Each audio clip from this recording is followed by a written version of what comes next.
ayun nga guys. Ay tanghaling tapat tayo naman sa sobrang kainitan. Ayan. Init talaga, di ba? So, dahil sa sobrang kainitan ngayon, ang init. Communication na guys. Hi. Nagawa ako ng trending sa TikTok na yung chocolates pinapahid. Pala na video yung paggawa ko guys.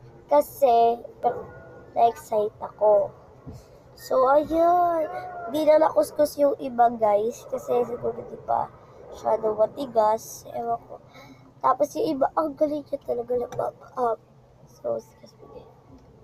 So, sarap niya din. Gatas lang din. So, sorry guys, di ko talaga siya nag-video sa paggawa. So, super sarap. Di talaga ako nagsisinungaling.